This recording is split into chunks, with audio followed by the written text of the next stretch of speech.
Hey, what's going on YouTube? This is Clay with Clay's AC and Auto Repair and Clay Motion here in Grand Rapids, Michigan, and you're watching The Clay Way. If this video is helpful, please consider subscribing, clicking the notifications, sharing my videos, and give me them sweet old thumbs up. If you've got a question for me, you can hit me up on Clay's AC and Auto Repair on Facebook Messenger. I certainly try to answer them for all of my subscribers when I can. Watch the end of this video because I'm going to give you some useful information if this trick I show you doesn't work. So closer towards the end there. Remember, if anyone else can do it, I promise you, you can do it too.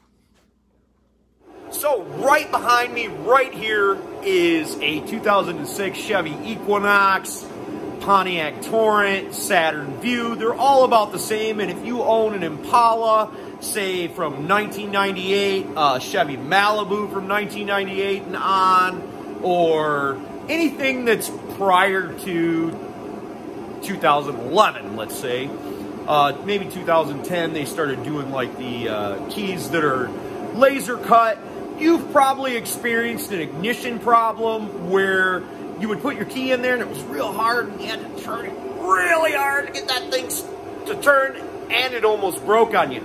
I'm going to show you something that you can do. It's going to cost you about $30, and you should be able to rectify the problem. Really super simple.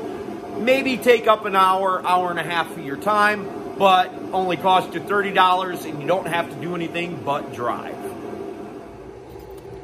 So on the late 90s to late 2000 GM models, they use a lock cylinder that looks just like this. Sometimes in them Malibus, it's right here, you know, or them old Auroras or things like that.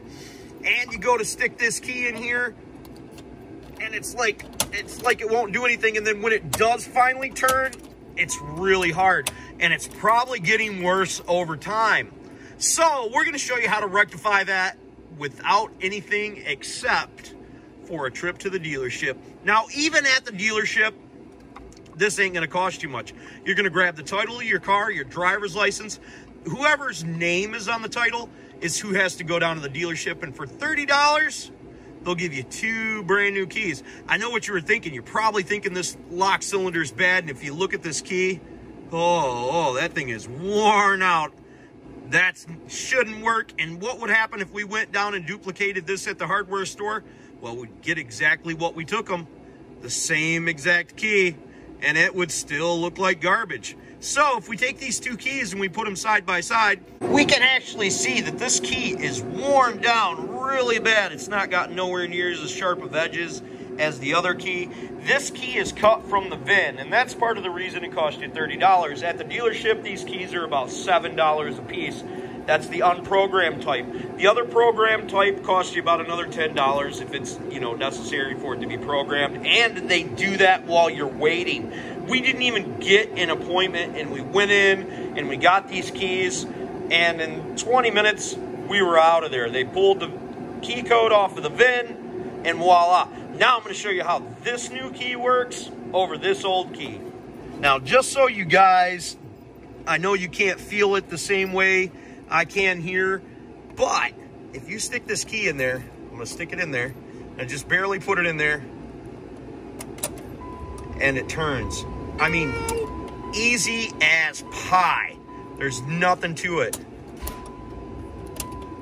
Man, I'm so happy. Now, one of the things that would happen with this old key, other than not turning, now it turned easy just now, but normally it's like you have to put a lot of pressure on it, and you got to wiggle it just a little bit there. It would come out. My new key doesn't do that. So that's awesome.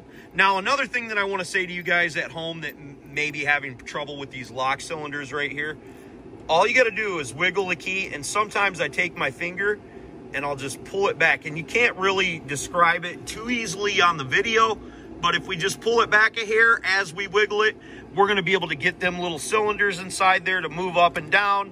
And if we do that as we try to do a turning motion, it should turn rather easily. So if you're stuck in the driveway, do that. But if your key starts to do this, take a look at it, and if it looks all worn down like this one, get down to the dealership, get you a new key.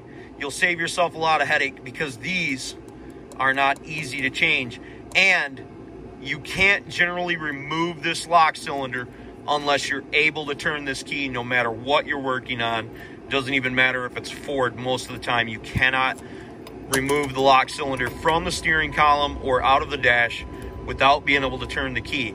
So getting a new key from the dealership is 100% the best way to go.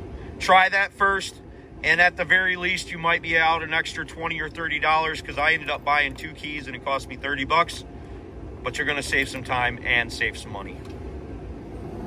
Well, I hope that helped you guys out and saved you a couple dollars, and you're able to get your car fixed and get on down the road. I want you guys to know that I greatly appreciate you. Remember, if anyone else can do it, you can do it too. Don't be the next to them. Be the first to you. God bless, and have the best of days.